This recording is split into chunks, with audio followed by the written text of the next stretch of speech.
Bonjour tout le monde, c'est le visage de Jacques Ellul, et je vais vous lire un passage de Jacques Ellul sur la liberté. Parce que c'est vrai qu'en termes de cause des causes, on en est toujours au même point, je crois, qui est que la majorité d'entre nous a très très peur d'être libre, voire tous, on a tous fondamentalement peur d'être libre. Certains y arrivent un peu mieux, et voilà, mais la majorité a vraiment terriblement peur d'être libre.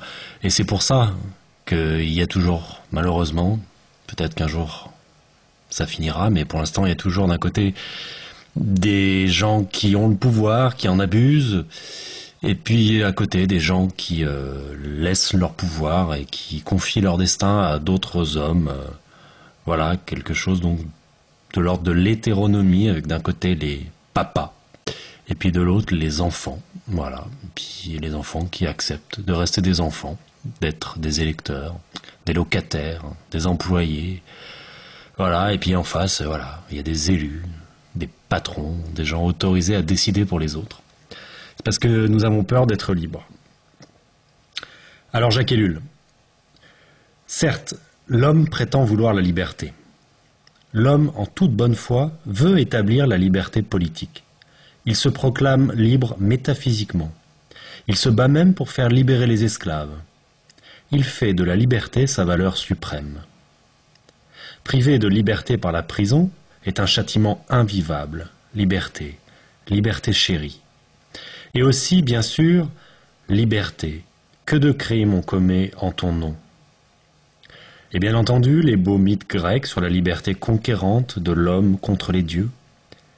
Et la lecture si souvent effectuée du récit de Genèse 3, où aujourd'hui on se félicite de l'audace libératoire de cet Adam, qui a voulu s'affirmer indépendant à l'égard de ce Dieu maléfique, autoritaire, tortionnaire, posant des interdits afin d'interdire à son enfant de faire le mal. Adam a eu l'audace de se dresser libre devant Dieu en désobéissant et en transgressant. Ce faisant, il a inauguré l'histoire humaine, qui est en vérité l'histoire de la liberté. Que c'est beau tout ça. Mais cette ferveur, cette passion, cette volonté, cette doctrine ne sont que des mensonges. Ce sont des mensonges. Autant de mensonges. Ce n'est pas vrai que l'homme veuille être libre. Ce n'est pas vrai. Ce que l'homme voudrait, ce sont les avantages de l'indépendance sans avoir aucun des devoirs et des duretés de la liberté. Car la liberté est dure à vivre. La liberté est terrible. La liberté est aventure. La liberté est dévorante, exigeante. Un combat de chaque instant. Car autour de nous ne cessent de se multiplier les pièges pour nous enlever la liberté. Mais surtout parce que la liberté en elle-même ne nous laisse aucun repos. Elle exige de se dépasser, elle exige la remise en question incessante de tout. Elle suppose une attention toujours en éveil, jamais d'habitude, jamais d'institution. La liberté me demande d'être toujours neuf, toujours disponible, de ne jamais me cacher derrière les précédents ou les échecs passés. Elle entraîne des ruptures et des contestations. La liberté ne cède jamais à aucune contrainte et n'exerce elle-même aucune contrainte. Car, précisément, il n'y a de liberté que dans un contrôle permanent de soi-même et dans l'amour de celui qui m'est proche.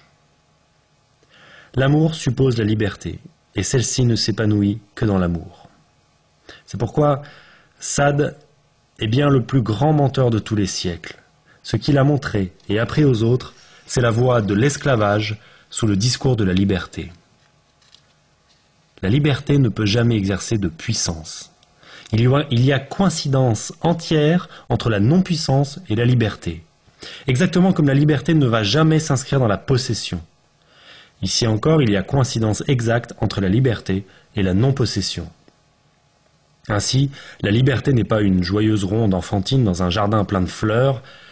Elle l'est aussi, comme elle fait aussi naître de grandes vagues de joie, mais ceci ne peut être séparé d'une sévère ascèse, du combat et de l'absence d'armes ou de conquête. C'est pourquoi ceux qui se trouvent brusquement en situation de liberté perdent la tête, ou bien souhaitent rapidement revenir dans un esclavage. Vieille histoire. Lorsque le peuple hébreu fut délivré de son esclavage en Égypte, l'Exode nous raconte que plusieurs fois, devant les difficultés à vivre dans la liberté, il demanda à revenir en arrière. Les vivres étaient rares et incertains. Il n'y avait pas de réserve possible de provisions. Ce chemin était peu sûr, l'avenir inconnu, et la volonté bizarre de ce Dieu libérateur incompréhensible.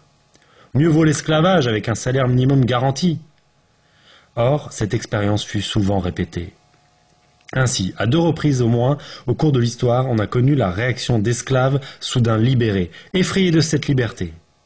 Lors de la guerre de sécession, après la proclamation par les nordistes de la libération des esclaves du Sud, on a de nombreux témoignages qui nous montrent les esclaves, non pas heureux et déchaînés, mais peureux, tremblants, revenant vers leurs anciens maîtres pour reprendre leur place.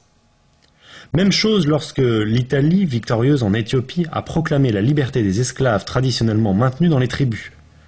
Les esclaves sont brusquement passés au niveau du prolétariat le plus bas et erraient, affamés, en regrettant leur ancien état. On le comprend fort bien, l'esclave est certes privé de liberté, il est soumis à l'arbitraire du maître, mais celui-ci est généralement beaucoup moins cruel et féroce qu'on ne le montre dans l'imagerie d'Épinal démocratique. En échange de quoi l'esclave est nourri, logé, entretenu. Il a la certitude de sa nourriture et surtout, il est libéré de l'initiative de prendre lui-même sa vie en charge, ce qui est pire que d'obéir à quelqu'un. Ce que l'homme veut quand il parle de liberté, c'est ne pas être soumis à un autre, pouvoir faire ses 4 fantaisies et aller où il en a envie. Guère au-delà. Ce qu'il ne veut pas, mais pas du tout, c'est devoir prendre en charge sa vie et être responsable de ce qu'il fait. C'est-à-dire qu'il ne demande en rien la liberté. Nous en avons aujourd'hui un exemple explosif. Ce n'est pas vrai que le Français actuel souhaite la liberté. Il veut surtout le confort et la sécurité dans tous les domaines. Sécurité par la police, sécurité sur les routes, sécurité pour la maladie, le chômage, la solitude, la vieillesse. Sécurité à l'égard des enfants. Et cela en échange de la liberté. En effet, la liberté peut tout vous donner en vous demandant d'être, sauf la sécurité. La sécurité est toujours inévitablement payée du prix de la liberté.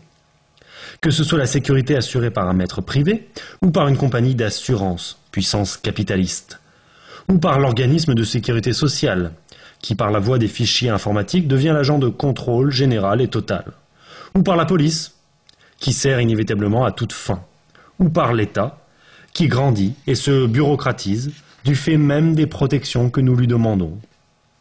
Indemnité en cas de catastrophe naturelle ou plan hors sec, etc.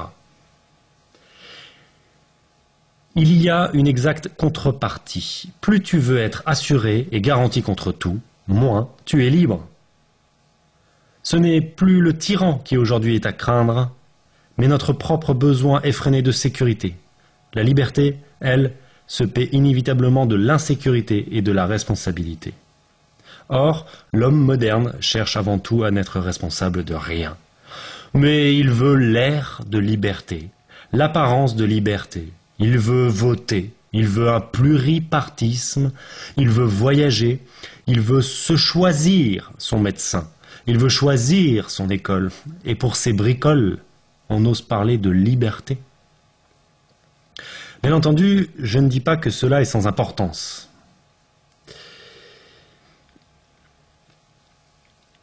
Mais que l'on n'ait pas l'audace pour cela de parler de liberté. Il vaut certes mieux pour le chien à la niche d'avoir une chaîne de 2 mètres qu'une de 30 cm, c'est certain. Mais ce n'est pas la liberté du loup de La Fontaine, et sa fable est toujours vraie. Ce que l'homme veut, c'est faire semblant d'être libre, et surtout ne pas l'être vraiment. Ce que l'homme veut, c'est ce que Charbonneau appelle le mensonge de la liberté. Nous sommes très habiles pour camoufler notre esclavage en l'appelant liberté, ou encore pour appeler liberté n'importe quel faux semblant. Nous parlons de liberté de la nation et de souveraineté nationale. Nous mettrons la liberté en institution et cela formera soit le libéralisme économique, dont on a aujourd'hui dénoncé le mensonge car il ne profite qu'aux puissants, soit le libéralisme politique, dont Marx a dénoncé le caractère formel, Encore une fois, il vaut mieux ces libertés formelles que rien, mais ne parlons pas de liberté. Soit l'anarchisme qui se perd souvent dans les nuages d'une hypothèse de la bonté de l'homme et de l'état de nature, de la liberté. Soit l'identification d'un système à la liberté. Le communisme, c'est la liberté. Soit le long chemin de la liberté intérieure ou de la liberté de penser, ce qui fut assurément le plus beau mensonge des idéalistes, des intellectuels et des chrétiens. Car la liberté ne se divise pas. Liberté de penser veut dire liberté d'action. Liberté intérieure veut dire choix d'une conduite, d'une éthique qui m'est spécifique. 20 autres moyens employés par l'homme pour en même temps se déclarer libre et éviter en même temps toute liberté vraie. Alors, si telle est bien la condition de l'homme, on comprend que la révélation du Christ à l'origine soit parfaitement inacceptable quand elle repose sur la double formule « l'homme qui rompt avec Dieu acquiert bien une indépendance, une autonomie, jamais la liberté, car Dieu seul est libre et la relation avec lui est la seule possibilité pour devenir libre. » Premier scandale que d'apprendre que c'est la rupture avec Dieu qui produit à la fois les esclavages et la soumission au déterminisme, aux nécessités qui se transforment progressivement en destin. Second écœurement quand ce Dieu risque de nous lancer dans l'aventure de la liberté dont nous ne voulons à aucun prix. En même temps, il démasque le mensonge de ce que nous appelons notre liberté, l'hypocrisie de notre vie où nous prétendons vouloir être libres alors que c'est faux. Et en même temps, il nous propose de prendre le risque absolu de vivre absolument libre. Tout est permis, dit Paul, sans restriction, mais nous n'en voulons pas. Intolérable liberté chrétienne.